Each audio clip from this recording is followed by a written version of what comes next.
How's it going, Clayton? Hey, Thanks how's for it doing going? this.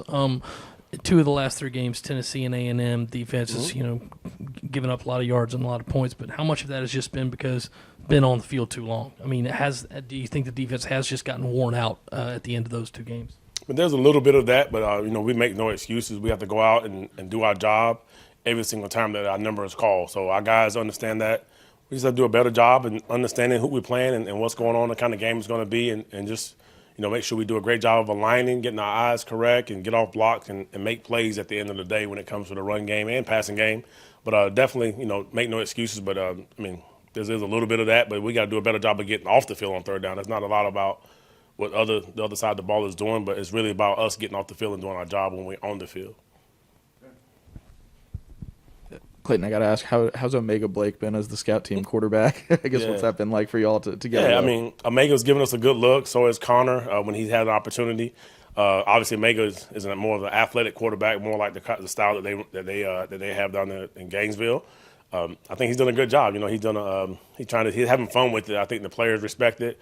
We have a team full of athletes, guys that played all positions in high school, and that's what college football is all about. You get to bring those guys together and you get to have fun and let guys showcase their skills, and that's all he's really doing. And it's been fun, to be honest with you. How much is that something that you've seen in your career, just having to move guys around to get a better look at quarterback, especially on scout team? I mean, how creative can you get? And I guess what's that like for you guys as a defensive unit to be able to get that kind of look? It's big time for us to be able to replicate that speed and just that tempo of the certain plays. And a lot of times quarterbacks, for the most part, aren't as quick as the guys that they have at Florida. And so you have to make sure your defensive guys are used to that look so that when they get to Saturday, that's not their first time seeing that kind of speed. Clay, knowing the success that Florida has had with running the football this season, how personal do you guys take it, knowing that that's probably what they want to do and knowing that it's going to come at your way? Absolutely. It should be personal every single week. And obviously this should be the most important one because it's the next football game. Our guys are doing a great job understanding who we playing. That's part of the process of growing up as a football team and understanding the conference. Now Florida's on the schedule. Take a look at what they do. And, obviously they also pass the ball very well too. Those guys can throw the ball. It's not like they're running backs playing quarterback. They're quarterbacks playing running back. And those guys can spin it.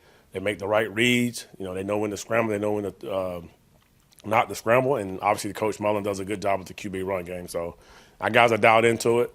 Every week's personal. Every rep you take in football life is personal.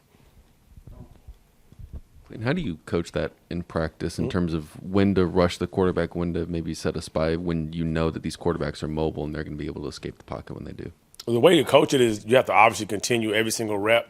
You have to keep it on the player's mind so they're not going, too far. Too crazy as far as the pass rush movement, understanding who you're playing. You do a great job of studying where the quarterback likes to throw the ball from, how deep is he, and the timing of when they step up and run the ball. So those are the kind of guys you guys got to continue coaching, and our guys got to come in and get the film and understand and take the coaching to the field on Tuesday, Wednesday, Thursday, Friday, and then take it to the field on Saturday. I know during the bye week you guys probably did a lot of self-scout work. What did you learn in reviewing some of the film from the first 8, and how has that maybe changed how you approach the last 4 in terms of preparation or how you might do things? Over the years, you always take this a day or two to really evaluate your stuff, your stats, see where you are, see how you compare.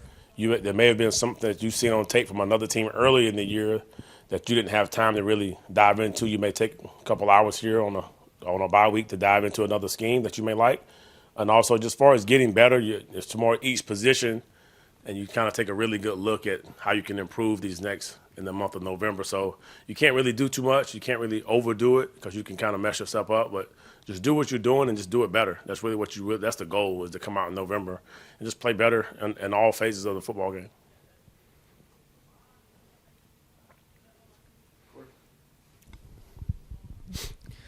Clayton, obviously with athleticism at the quarterback position that you guys are having to prepare for, and we'll see on Saturday, having a guy that's having as great of a season as JJ, could he be someone that kind of can almost nullify what they potentially would do just with his speed, athleticism as well? JJ's having a really good season. JJ understands the areas that he can get better at. And so right now, we're trying to keep the team defense, and we understand that they have to take a look at, where he's going to be at on the football field. And so obviously we all got to play together as a defense to stop any offense. So obviously this offense here, they kind of involve the quarterback a little bit more in the run game. So we all got to be playing at a high level and just everybody just try to improve and get better. But JJ can be a guy that can take over a game if he wants to, I mean, if it presents itself. So they have to count for him as well. Please correct me if I'm wrong, but it seemed like some of the backup linebackers played a little bit more the second half of the Texas A&M game, maybe more so than usual. Did you look at them more during the bye week in terms of perhaps moving into a starting role or getting more snaps this upcoming weekend? Yes, that's to me the goal with the young guys is always try to just develop them throughout the season.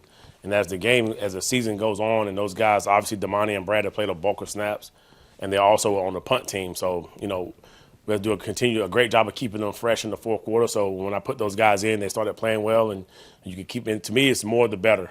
It doesn't matter who goes out there first, but I think all our guys are locked in to go out and do their job, and let's do it together because to me it takes a bunch of us because linebackers are either starting on special teams or they on all of them for the most part. So we just got to continue. The more guys that we can get ready with, the better we are.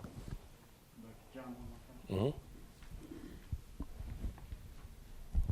Sorry about that. Just to follow up with Debo and with Mo, how do you think they played? Do you think they earned more time out there with the way they played? I think they earned more time. I really do. I think those guys, and it's not just because how they played on Saturday. So that was just a great, a great job of them going out on Saturday and what they've been working hard for the past 3 or 4 weeks developing.